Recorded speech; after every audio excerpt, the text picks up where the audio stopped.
ನಮಸ್ತೆ ಸ್ನೇಹಿತರೆ, ಇವತ್ತು ನಾವು TET 2021ರ ಹಳೆಯ ಪ್ರಶ್ನೆ ಪತ್ರಿಕೆ ಸಮಾಜ ವಿಜ್ಞಾನವನ್ನು ನೋಡಿಕೊಳ್ಳುವ. ಸಮಾಜ ವಿಜ್ಞಾನ 2021ರಲ್ಲಿ ಯಾವ ರೀತಿ ಪ್ರಶ್ನೆಗಳು ಬಂದಿದೆ ಮತ್ತು ಉತ್ತರಗಳನ್ನು ಕೂಡ ತಿಳಿತಾ ಹೋಗುವ. 91ನೇ ಪ್ರಶ್ನೆ, ದಿ ಏಷ್ಯಾಟಿಕ್ ಸೊಸೈಟಿ ಎಂಬ ಸಂಸ್ಥೆಯನ್ನು ಸ್ಥಾಪಿಸಿದವರು.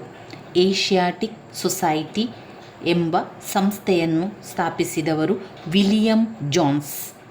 ಇದನ್ನು ಅವರು ಉಲ್ಟು ಮಾಡಿ ಕೂಡ ಪ್ರಶ್ನೆಯನ್ನು ಕೇಳ್ತಾರೆ. ಅಂದರೆ ವಿಲಿಯಂ ಜೋನ್ಸ್ ಅವರು ಮಾಡಿರುವಂಥ ಸಂಸ್ಥೆಯ ಹೆಸರೇನು? The Asiatic society. Asiatic society ಎಂಬ ಸಂಸ್ಥೆಯನ್ನು ಸ್ಥಾಪಿಸಿದವರು ವಿಲಿಯಂ ಜೋನ್ಸ್. ಅವರು 1784ರಲ್ಲಿ ಕೋಲ್ಕತ್ತಾದಲ್ಲಿ ಲಾಯರ್ ಆಗಿ ಕೂಡ ಕೆಲಸವನ್ನು ಮಾಡ್ತಾಯಿದ್ರು. ದಿ ಏಷ್ಯಾಟಿಕ್ ಸೊಸೈಟಿ ಎಂಬ ಸಂಸ್ಥೆಯನ್ನು ಸ್ಥಾಪಿಸಿದವರು ವಿಲಿಯಂ ಜೋನ್ಸ್. ಜಗತ್ತಿನ ಮೊಟ್ಟ ಮೊದಲ ಸಾಮ್ರಾಜ್ಞಿ ಈಜಿಪ್ಟ್ನ ರಾಣಿ ಹ್ಯಾಟ್ಷೆಪ್ಸುಟ್. ಈಜಿಪ್ಟ್ನ ರಾಣಿ ಜಗತ್ತಿನ ಮೊಟ್ಟ ಮೊದಲ ಸಾಮ್ರಾಜ್ಞಿ. ಜಗತ್ತಿನ, ನೋಡ್ಕೊಳ್ಳಿ ಪ್ರಶ್ನೆ, ಜಗತ್ತಿನ ಮೊಟ್ಟ ಮೊದಲ ಸಾಮ್ರಾಜ್ಞಿ ಅಂತ ಯಾರಿಗೆ ಹೇಳ್ತೇವೆ? ಈಜಿಪ್ಟ್ನ ರಾಣಿಯವರು. ಈಜಿಪ್ಟ್ನ ರಾಣಿಯಾದಂತಹ ಹ್ಯಾಟ್ಷೆಪ್ಸುಟ್. ಅಮುಕ್ತ ಮಾಲ್ಯದ ಎಂಬ ಕೃತಿಯನ್ನು ರಚಿಸಿದವರು ತುಳುವ ವಂಶದ ಕೃಷ್ಣದೇವರಾಯ. ಅಮುಕ್ತ ಮೌಲ್ಯ ಎನ್ನುವ ಕೃತಿಯನ್ನು ಬರೆದವರು ಕೃಷ್ಣದೇವರಾಯ. ಇರ್ವಿನ್ ಕಾಲುವೆಯನ್ನು ನಿರ್ಮಾಣ ಮಾಡಿದಂತಹ ದಿವಾನರು ಸರ್ ಮಿರ್ಜಾ ಇಸ್ಮಾಯಿಲ್ ಅವರು. KRS ಡ್ಯಾಮ್, ಕಾರ್ಖಾನೆ ಅದೆಲ್ಲ ಮಾಡಿದವರು ವಿಶ್ವೇಶ್ವರಯ್ಯನವರು. ಹಾಗೆಯೇ ನಾಲ್ವಡಿ ಕೃಷ್ಣರಾಜ ಒಡೆಯರು ಭದ್ರಾವತಿಯಲ್ಲಿ ಕಬ್ಬಿಣ ಮತ್ತು ಉಕ್ಕಿನ ಕಾರ್ಖಾನೆಯನ್ನು ಮಾಡಿದರು, ನೀರಾವರಿ ಮಾಡಿದರು, ಕಾಲುವೆ ಮಾಡಿದರು, ಆಮೇಲೆ ಕಾವೇರಿ ನದಿಗೆ ಅಣೆಕಟ್ಟನ್ನು ಕಟ್ಟಿದರು. ಇವರು ನಾಲ್ವಡಿ ಕೃಷ್ಣರಾಜ ಒಡೆಯರು ಭದ್ರಾವತಿಗೆ ಇಲ್ಲಿ ಕಬ್ಬಿಣ ಮತ್ತು ಉಕ್ಕಿನ ಕಾರ್ಖಾನೆ, ನೀರಾವರಿ, ಕಾಲುವೆಯನ್ನು ಮಾಡಿದವರು. ಸರ್ ಎಂ ವಿಶ್ವೇಶ್ವರಯ್ಯನವರು KRS ಮತ್ತು ಕಾರ್ಖಾನೆಗಳನ್ನು ಮಾಡಿದವರು. ಸರ್ ಮಿರ್ಜಾ ಇಸ್ಮಾಯಿಲ್ ಅವರು ಇರ್ವಿನ್ ಕಾಲುವೆಯನ್ನು ನಿರ್ಮಾಣ ಮಾಡಿದ ದಿವಾನರು.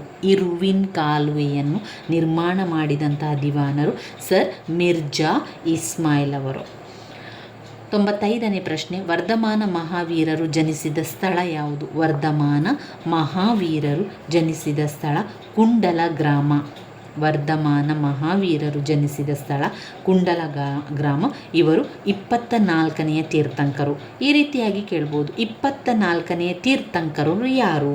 ಆಗ ನಾವು ಬರೀಬೇಕು ವರ್ಧಮಾನ ಮಹಾವೀರರು. ವರ್ಧಮಾನ ಮಹಾವೀರರು 24ನೆಯ ತೀರ್ಥಂಕರು ಕುಂಡಲ ಗ್ರಾಮದಲ್ಲಿ ಜನಿಸಿದರು.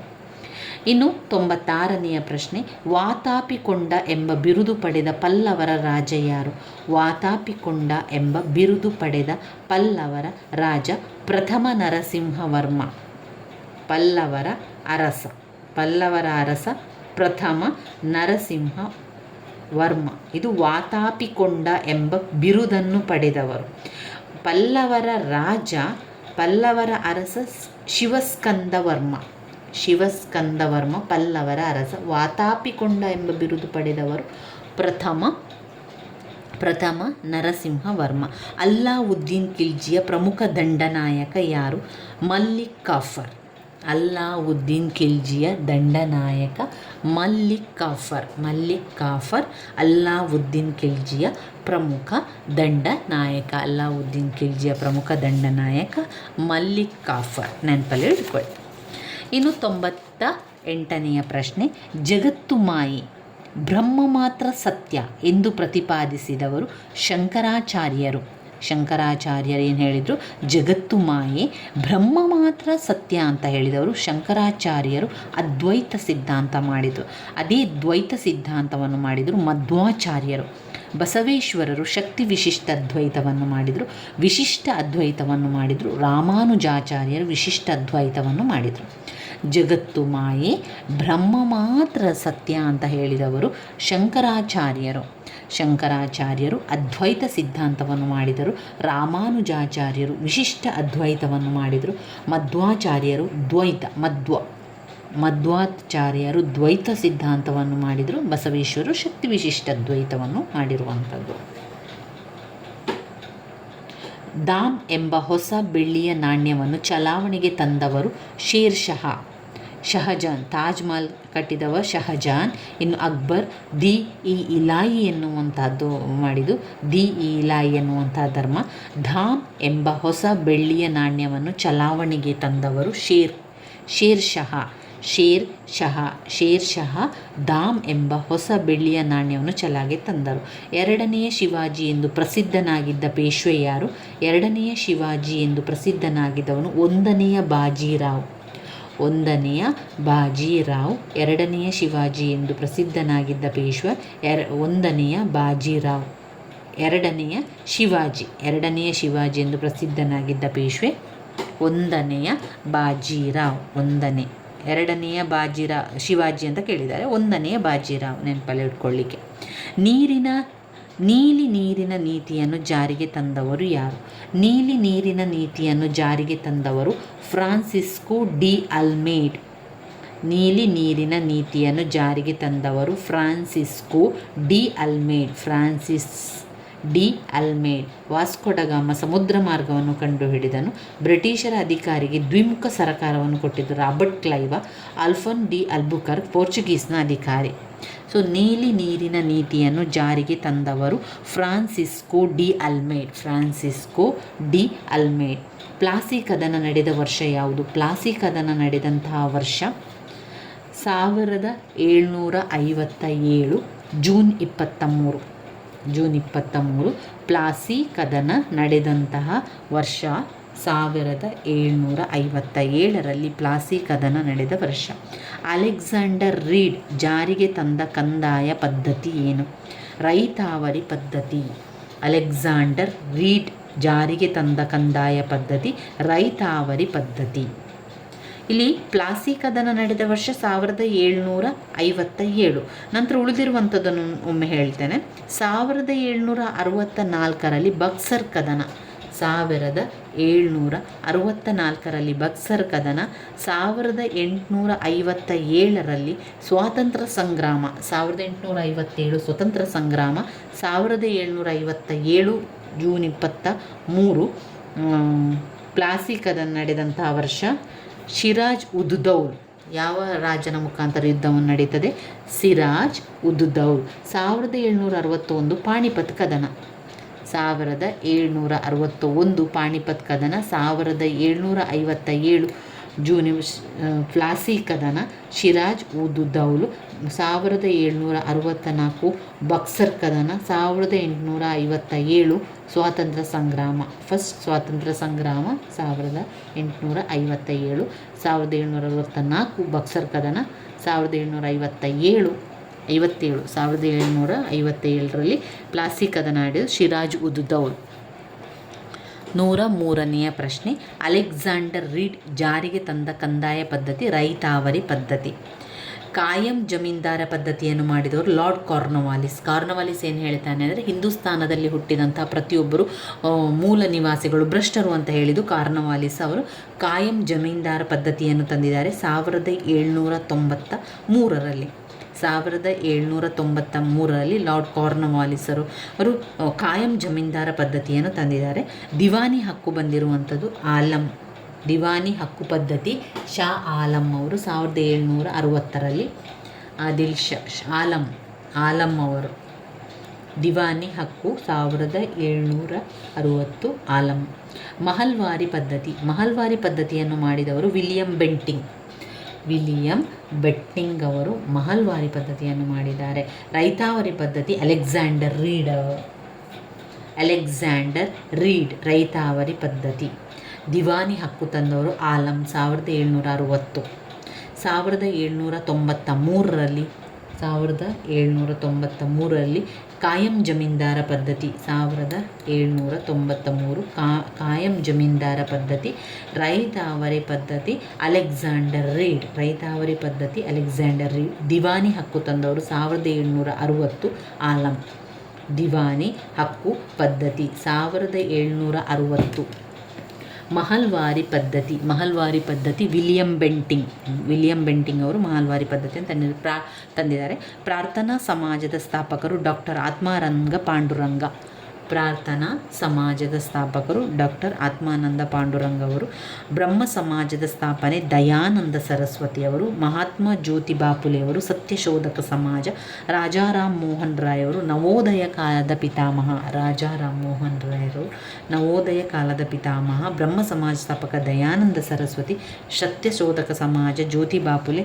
ಡಾಕ್ಟರ್ ಆತ್ಮಾನಂದ ಪಾಂಡುರಂಗ ಪ್ರಾರ್ಥನಾ ಸಮಾಜದ ಸ್ಥಾಪಕರು. ಇನ್ನು 105ನೆಯ ಪ್ರಶ್ನೆ, ರಾಜ್ಯಶಾಸ್ತ್ರದ ಪಿತಾಮಹ ಅರಿಸ್ಟಾಟಲ್. ಸ್ಯಾಕ್ರೆಟಿಕ್ ಎನ್ನುವಂಥದ್ದು ಪ್ರಶ್ನೋತ್ತರ ಪದ್ಧತಿಯನ್ನು ಮಾಡಿ ಸ್ಯಾಕ್ರೆಟಿಸ್. ಆಮೇಲೆ ಆ್ಯಡಮ್ ಸ್ಮಿತ್ ಅರ್ಥಶಾಸ್ತ್ರದ ಪಿತಾಮಹ ಆ್ಯಡಮ್ ಸ್ಮಿತ್. ಸಮಾಜಶಾಸ್ತ್ರದ ಪಿತಾಮಹ ಅಗಸ್ಟ್ ಕಾಮ್ಟ್. ರಾಜ್ಯಶಾಸ್ತ್ರದ ಪಿತಾಮಹ ಅರಿಸ್ಟಾಟಲ್. ರಾಜ್ಯಶಾಸ್ತ್ರದ ಪಿತಾಮಹ ಅರಿಸ್ಟಾಟಲ್. Adam Smith. ಅರ್ಥಶಾಸ್ತ್ರದ ಪಿತಾಮಹ ಆ್ಯಡಮ್ ಸ್ಮಿತ್. ಸಾರ್ವಜನಿಕ ಆಡಳಿತದ ವ್ಯಾಪ್ತಿಯನ್ನು ಪೋಸ್ಟ್ ಕಾರ್ಬ್ ಎಂಬ ಇಂಗ್ಲಿಷ್ ಪದದ ಮೂಲಕ ವಿವರಿಸಿದರು. ಪೋಸ್ಟ್ ಕಾರ್ಬ್ ಎಂದು planning, organising, staffing, coordinate, reporting.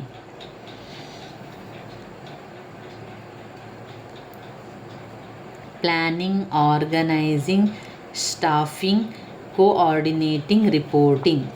ಸಾಮಾಜಿಕ ಆಡಳಿತದ ವ್ಯಾಪ್ತಿಯನ್ನು ಪೋಸ್ಟ್ ಕಾರ್ಬ್ ಎಂಬ ಇಂಗ್ಲಿಷ್ ಪದದ ಮೂಲಕ ವಿವರಿಸಿದವರು ಲೂಥರ್ ಗುಲಿಕ್. ಲೂಥರ್ ಗುಲಿಕ್. ಜಾತ್ಯತೀತ ಎಂಬ ಪದವನ್ನು ಅಳವಡಿಸಿದ ಸಂವಿಧಾನದ ತಿದ್ದುಪಡಿ 42ನೆಯ ತಿದ್ದುಪಡಿ. 42ನೆಯ ತಿದ್ದುಪಡಿಯಲ್ಲಿ ಜಾತ್ಯತೀತವನ್ನು ಅಳವಡಿಸಿ ಸಂವಿಧಾನದ ತಿದ್ದುಪಡಿಯಾಗಿದೆ. ಯಾವುದು? ಜಾತ್ಯತೀತಕ್ಕೆ 52ನೆಯ ವಿಧಿ. ಜಾತ್ಯತೀತ 52ನೆಯ ವಿಧಿ. ಡಾಕ್ಟರ್ ಅಂಬೇಡ್ಕರ್ ಅವರು ಸಂವಿಧಾನದ ಆತ್ಮ ಮತ್ತು ಹೃದಯವಿದ್ದಂತೆ ಎಂದು ಕರೆದ ಮೂಲಭೂತದ ಹಕ್ಕು ಸಂವಿಧಾನದ ಪರಿಹಾರದ ಹಕ್ಕು. ಸಂವಿಧಾನದ ಆತ್ಮ, ಹೃದಯ ಅಂತ ಹೇಳಿದ್ದು ಸಂವಿಧಾನದ ಪರಿಹಾರದ ಹಕ್ಕು. ಭಾರತದ ಪ್ರಥಮ ಮಹಿಳಾ ರಾಷ್ಟ್ರಪತಿ ಪ್ರತಿಭಾ ಸಿಂಗ್ ಪಾಟೀಲ್ ಅವರು. ಭಾರತದ ಪ್ರಥಮ ಮಹಿಳಾ ರಾಷ್ಟ್ರಪತಿ. ಭಾರತದ ಪ್ರಥಮ ಮಹಿಳಾ ಪ್ರಧಾನಿ ಇಂದಿರಾ ಗಾಂಧಿ ಅವರು. ಭಾರತದ ಪ್ರಥಮ ಮಹಿಳಾ ರಾಷ್ಟ್ರಪತಿ ಪ್ರತಿಭಾ ಸಿಂಗ್ ಪಾಟೀಲ್.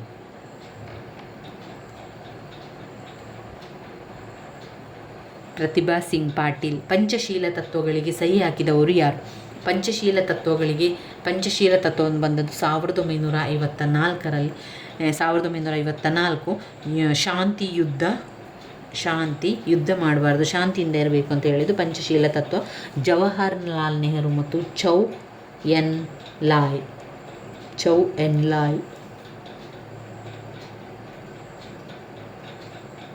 ಜವಾಹರ್ಲಾಲ್ ನೆಹರು ಮತ್ತು ಚೌ ಎನ್ ಲಾಯ್.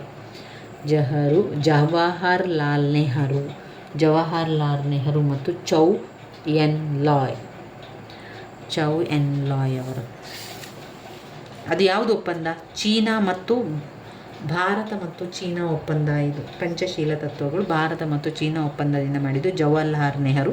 ಜವಾಹರ್ಲಾಲ್ ನೆಹರು ಮತ್ತು ಚೌ ಎನ್ ಲಾಯ್. 111ನೆಯ ಪ್ರಶ್ನೆ, ದಕ್ಷಿಣ ಭಾರತದ ಕೊಡವರ ಧರ್ಮ ಮತ್ತು ಸಮಾಜ ಎಂಬ ಪುಸ್ತಕವನ್ನು ಬರೆದವರು ಯಾರು? ಎಂ ಶ್ರೀನಿವಾಸ. ದಕ್ಷಿಣ ಭಾರತದ ಕೊಡವರ ಧರ್ಮ ಮತ್ತು ಸಮಾಜ ಎಂಬ ಪುಸ್ತಕವನ್ನು ಬರೆದವರು ಎಂ.ಎನ್. ಶ್ರೀನಿವಾಸ ಅವರು. ದಕ್ಷಿಣ ಭಾರತದ ಕೊಡವರ ಧರ್ಮ ಮತ್ತು ಸಮಾಜ ಎಂಬ ಪುಸ್ತಕವನ್ನು ಬರೆದವರು ಎಂ.ಎನ್.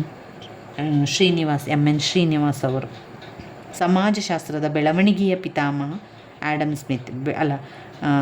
ಎಲಿಮೆ ಡರ್ಕಿಮ್ ಅವರು. ಸಮಾಜಶಾಸ್ತ್ರದ ಬೆಳವಣಿಗೆಯ ಪಿತಾಮಹ ಎಮಿಲೆ ಡರ್ಕಿಮ್. ಸಮಾಜಶಾಸ್ತ್ರದ ಬೆಳವಣಿಗೆಯ ಪಿತಾಮಹ. ಸಮಾಜಶಾಸ್ತ್ರವನ್ನು ವಿಜ್ಞಾನವಾಗಿ ಬದಲಾಯಿಸುವುದು ಎಮಿಲೆ ಡರ್ಕಿಮ್.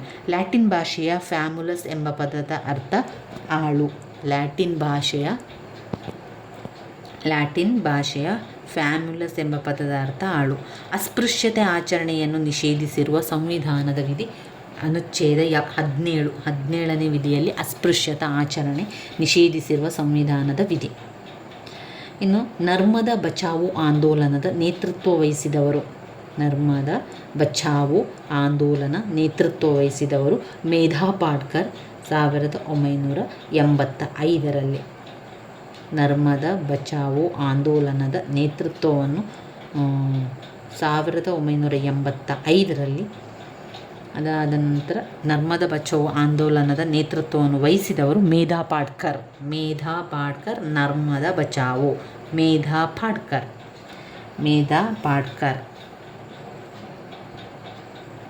ಪಾಟ್ಕರ್ ಅವರು ನರ್ಮದಾ ಬಚಾವೋ ಆಂದೋಲನದ ನೇತೃತ್ವವನ್ನು ವಹಿಸಿದವರು.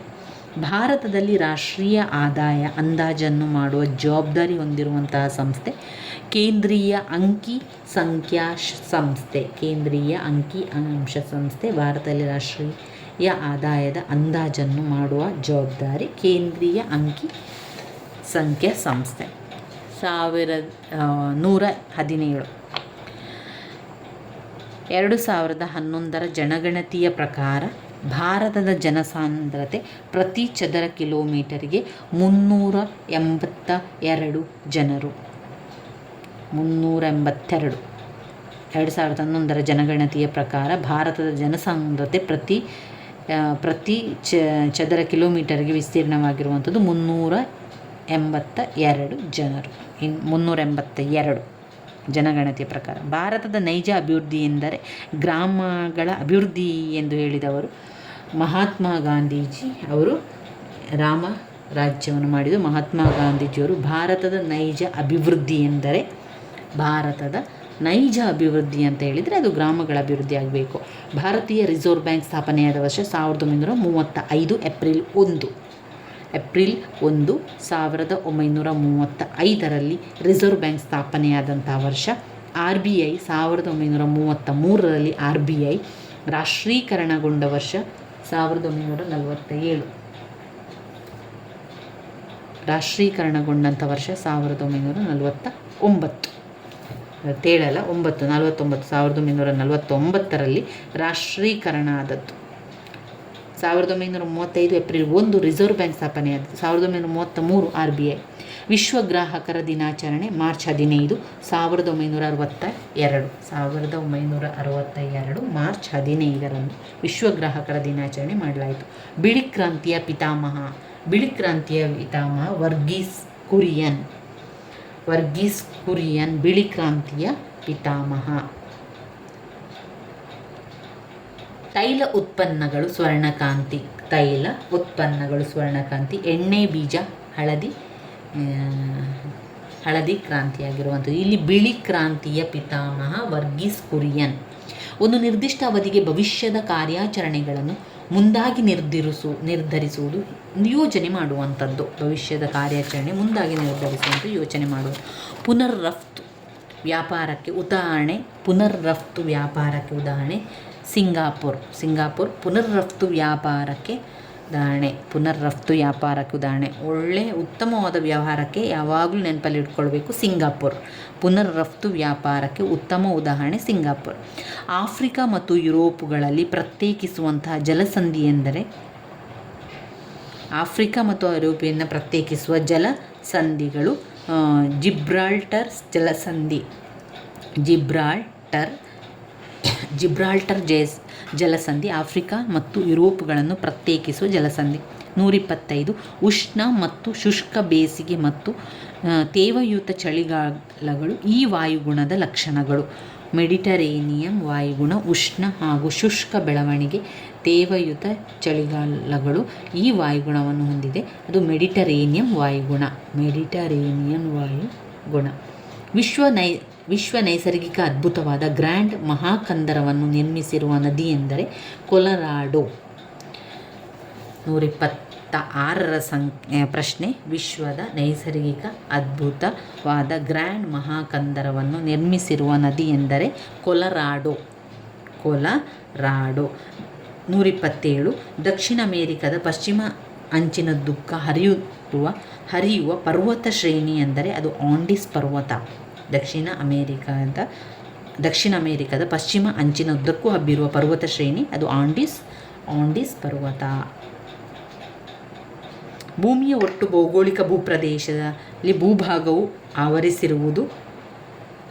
ಆವರಿಸಿರುವಂಥದ್ದು 149 ಚದರ ಕಿಲೋಮೀಟರ್. ಭೂಮಿಯ ಒಟ್ಟು ಭೌಗೋಳಿಕ ಪ್ರದೇಶದ ಭೂಭಾಗವು ಇರುವಂಥದ್ದು 49. 129 ಹಿಮನದಿಯ ಸಂಚಯನ ಕಾರ್ಯದಿಂದ ನಿರ್ಮಾಣಗೊಳ್ಳುವ ಭೂಸ್ವರೂಪ ರೇವೆ ಮೈದಾನ. 130ನೇ ಪ್ರಶ್ನೆ. ಆಗುಂಬೆ ಘಟ್ಟವು ಇವೆರಡರನ್ನು ಸಂಪರ್ಕಿಸುತ್ತದೆ. ಶಿವಮೊಗ್ಗ ಮತ್ತು ಉಡುಪಿ. ಶಿವಮೊಗ್ಗ ಮತ್ತು ಕುಂದಾಪುರ ಹುಲಿಗಲ್ ಘಾಟ್. 131. ಕೃಷ್ಣಾ ನದಿಯ ಉಪನದಿಗಳ ಸರಿಯಾದ ಕ್ರಮವನ್ನು ತಿಳಿಸಿ. ಭೀಮಾ, ತುಂಗಭದ್ರಾ, ಕೊಯ್ನಾ, ಘಟಪ್ರಭಾ. ಭೀಮಾ, ತುಂಗಭದ್ರಾ, ಕೊಯ್ನಾ, ಘಟಪ್ರಭಾ. ಭೀಮಾ, ತುಂಗಭದ್ರಾ, ಕೊಯ್ನಾ, ಘಟಪ್ರಭಾ. ಭಾರತ ರಾಷ್ಟ್ರೀಯ ಹೆದ್ದಾರಿ ಪ್ರಾಧಿಕಾರ ಸುವರ್ಣ ಚತುಷ್ಕೋನ ಹೆದ್ದಾರಿ ಯೋಜನೆ, ಕಾರಿಡಾರ್ ಯೋಜನೆಯಲ್ಲಿ ಸೇರಿಸುವ ಹೆದ್ದಾರಿ NH4, NH7. NH4 ಮತ್ತು NH7. ಭಾರತದ ಮುಖ್ಯ ನಾಡಿನ ಕರಾವಳಿ ತೀರದ ಒಟ್ಟು ಉದ್ದವೆಂದರೆ 6100.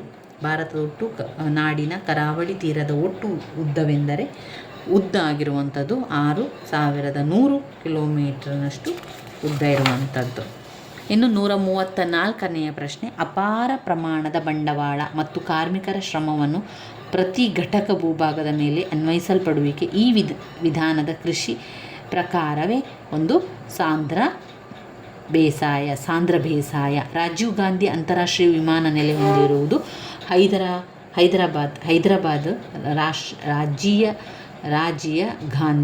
ರಾಜೀವ್ ಗಾಂಧಿ ಅಂತಾರಾಷ್ಟ್ರೀಯ ವಿಮಾನ ನಿಲ್ದಾಣ ನೆಲೆಗೊಂಡಿರುವಂಥದ್ದು ಹೈದರಾಬಾದ್ನಲ್ಲಿ. ಈ ಮಾದರಿಯ ಸರಿಯಾದ ಘಟಕ.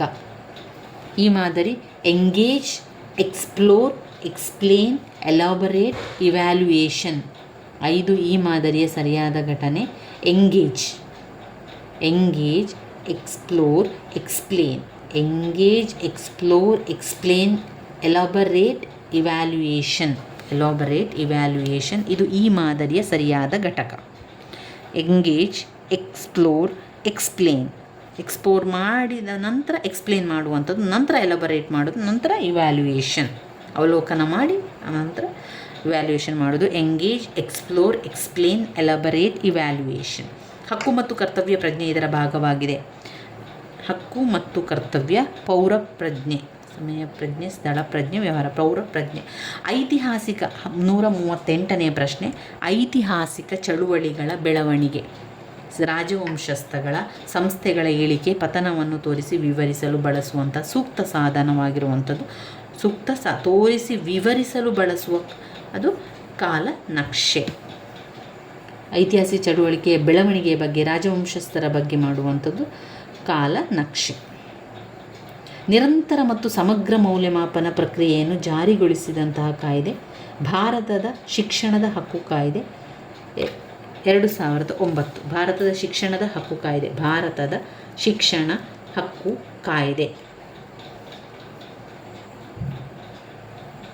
2009. ಭಾರತ ಶಿಕ್ಷಣ ಹಕ್ಕುಗಳ ಕಾಯ್ದೆ 2009ರಲ್ಲಿ ನಿರಂತರ ಸಮಗ್ರ ಮೌಲ್ಯಮಾಪನ ಪ್ರಕ್ರಿಯೆ ಜಾರಿಗೊಳಿಸುವ ಕಾಯ್ದೆ.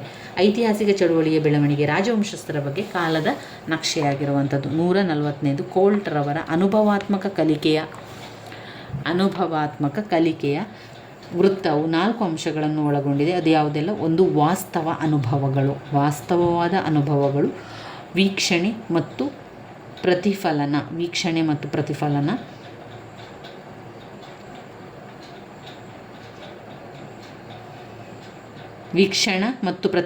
ಅಮೂರ್ತ ಕಲ್ಪನೆಗಳ ರಚನೆ. ಹೊಸ ಸಂದರ್ಭದಲ್ಲಿ ಪರೀಕ್ಷಿಸುವಂಥದ್ದು.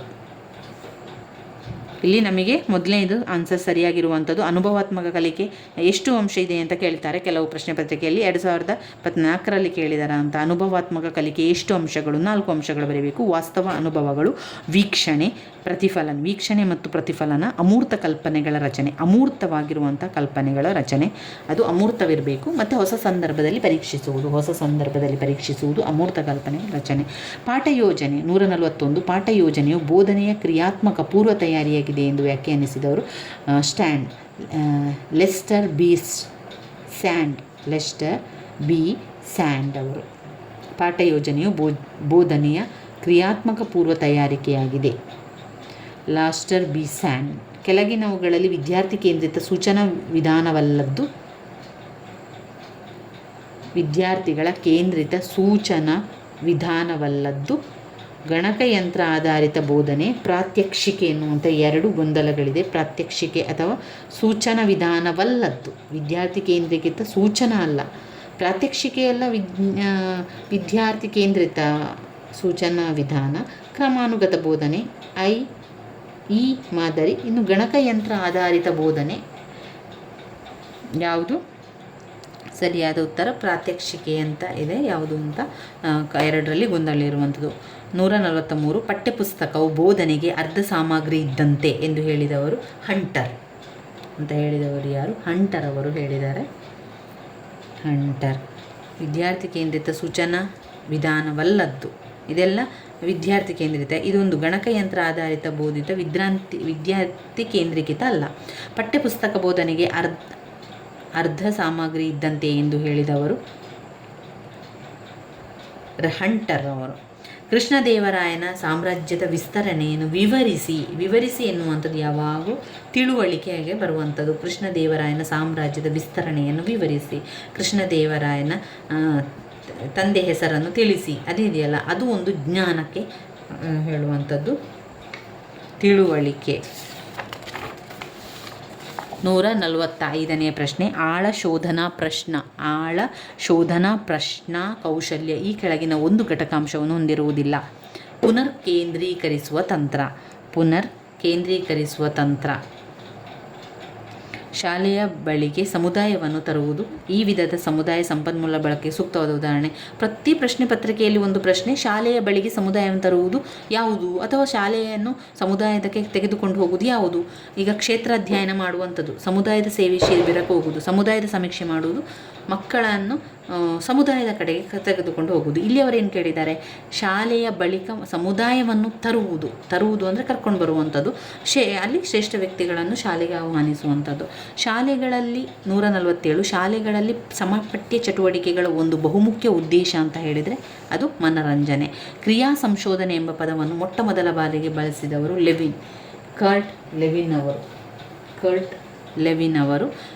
149ನೇ ಪ್ರಶ್ನೆ, ವಿಶ್ಲೇಷಣಾತ್ಮಕ ಮತ್ತು ಪರಿಕಲ್ಪನಾ ಕೌಶಲ್ಯಗಳನ್ನು ಅಭಿವೃದ್ಧಿಪಡಿಸುವುದು ರಾಷ್ಟ್ರೀಯ ಪಠ್ಯಕ್ರಮ ಚಟುವಟಿಕೆ 2005ರ ಉದ್ದೇಶವಾಗಿದ್ದು ಈ ಒಂದು ಹಂತವನ್ನು ಕಾಣ್ಬೋದು. ಪ್ರಾಥಮಿಕ ಹಂತ, ಉನ್ನತ ಹಂತ, ಮಾಧ್ಯಮಿಕ ಹಂತ, ಉನ್ನತ ಮಾಧ್ಯಮಿಕ ಹಂತದಲ್ಲಿ ಬರುವಂಥದ್ದು. ಉನ್ನತ ಮಾಧ್ಯಮಿಕ ಹಂತ. ವಿಶ್ಲೇಷಣಾತ್ಮಕ ಪರಿಕಲ್ಪನಾತ್ಮಕ ಕೌಶಲ್ಯಗಳನ್ನು ಅಭಿವೃದ್ಧಿಪಡಿಸುವುದು ಉನ್ನತ ಪ್ರಾಥಮಿಕ ಹಂತ. 150ನೇದು ಕೊನೆಯ ಪ್ರಶ್ನೆ, ತರಗತಿಯಲ್ಲಿ ಶಿಕ್ಷಕನ ಎರಡನೇ ನಾಲಿಗೆ ಎಂದರೆ ಕಪ್ಪು ಹಲಗೆ. ಇದು ಕೂಡ ಹಲವು ಬಾರಿ ಪ್ರಶ್ನೆಗಳನ್ನು ಕೇಳಿರುವಂಥದ್ದು ಸ್ನೇಹಿತರೆ. ಇದು ನಾವು ಇವತ್ತು ನೋಡಿರುವಂಥ ಪ್ರಶ್ನೆ ಪತ್ರಿಕೆ 2021ರ TET ಸಮಾಜ ವಿಜ್ಞಾನ ಹಳೆಯ ಪ್ರಶ್ನೆ ಪತ್ರಿಕೆ ಆಗಿದೆ. ನನ್ನ ವೀಡಿಯೋಸ್ ಎಲ್ಲ ನಿಮಗೆ ಇಷ್ಟ ಆಗ್ತಾ ಇದ್ದರೆ ಲೈಕ್ ಕೊಡಿ, ಶೇರ್ ಮಾಡಿ, ಹಾಗೆಯೇ ಸಬ್ಸ್ಕ್ರೈಬ್ ಮಾಡಲಿಕ್ಕೆ ಮರಿಬೇಡಿ ಸ್ನೇಹಿತರೆ. ಈ ರೀತಿಯಾಗಿ ಪ್ರಶ್ನೆ ಪತ್ರಿಕೆಗಳನ್ನೇ ನಾವು ನೋಡ್ತಾ ಹೋದರೆ ಕೆಲವೊಂದಿಷ್ಟು ನೆನಪಲ್ಲಿ ಉಳಿಲಿಕ್ಕೆ ಕೂಡ ಸಹಾಯ ಆಗ್ತದೆ. ಒಂದು ವೇಳೆ ನೀವು ಪಾಯಿಂಟ್ಸ್ ಬುಕ್ಕನ್ನು ಮಾಡಿಕೊಂಡ್ರೆ ಅದೇ ರೀತಿ ಕೂಡ ಓದ್ಕೊಳ್ಬೋದು. ಪ್ರತಿಯೊಬ್ಬರಿಗೂ ಕೂಡ ಬೇರೆ ಬೇರೆ ರೀತಿಯಲ್ಲಿ ಓದುವ ಕ್ರಮಗಳಿರ್ತದೆ. ಒಂದು ಓದಿದರೆ ಮತ್ತೊಂದು ನೆನಪಾಗುವುದಿಲ್ಲ ಅಂತ ಹೇಳ್ತಾರೆ. ಆದರೆ ನಾವು ಪರೀಕ್ಷೆಗೆ ಬರೆಯುವಾಗ ಅದು ಎಲ್ಲವೂ ಹೆಚ್ಚಿನದು ಕೂಡ ನೆನಪಿಗೆ ಬರ್ತದೆ. ಇನ್ನು ಕೆಲವೊಂದು ಈ ರೀತಿಯಾಗಿ ಓದೋದ್ರಿಂದ ಉಳಿದಿರುವಂತಹ ಉತ್ತರ ಯಾವುದಕ್ಕೆ ಬಂದಿದೆ ಎನ್ನುವಂಥದ್ದು ಕೂಡ ನಮಗೆ ಓದಲಿಕ್ಕೆ ಸಹಾಯ ಆಗ್ತದೆ. ಈ ರೀತಿಯಾಗಿ ಈಗ ನಾನು 2021ರ ಪ್ರಶ್ನೆ ಪತ್ರಿಕೆಯ ವಿವರಣೆಯನ್ನು ಮಾಡಿದ್ದೇನೆ. 2022, 23 ಹಾಗೆ 24ರ ಪ್ರಶ್ನೆ ಪತ್ರಿಕೆಯನ್ನು ಕೂಡ ನಾನು ನಿಮಗೆ ಸಂಪೂರ್ಣವಾಗಿ ತಿಳಿಸಿದ್ದೆ. ಇನ್ನು ನಾವು ಉಳಿದಿರುವಂಥ ಅದರಿಂದ ಮೊದಲು ಅಂದರೆ 2021ರ ಪರೀಕ್ಷೆ ಆಗುವ ಮೊದಲಿದ್ದಂತಹ ಪ್ರಶ್ನೆ ಪತ್ರಿಕೆಗಳ ಅಭ್ಯಾಸವನ್ನು ಕೂಡ ಮಾಡುವ. 2014 ಇರ್ಬೋದು, 15, 16 ಇರುವಂತಹ ಒಂದು ಪ್ರಶ್ನೆ ಪತ್ರಿಕೆಯ ವಿಶ್ಲೇಷಣೆ ವಿವರಣೆಯನ್ನು ಮಾಡುವ. ನನ್ನ ವೀಡಿಯೋಸ್ ಎಲ್ಲ ನಿಮಗೆ ಇಷ್ಟ ಆಗಿದ್ದರೆ ಲೈಕ್ ಕೊಡಿ, ಶೇರ್ ಮಾಡಿ, ಸಬ್ಸ್ಕ್ರೈಬ್ ಮಾಡಲಿಕ್ಕೆ ಮರಿಬೇಡಿ. ಧನ್ಯವಾದಗಳು.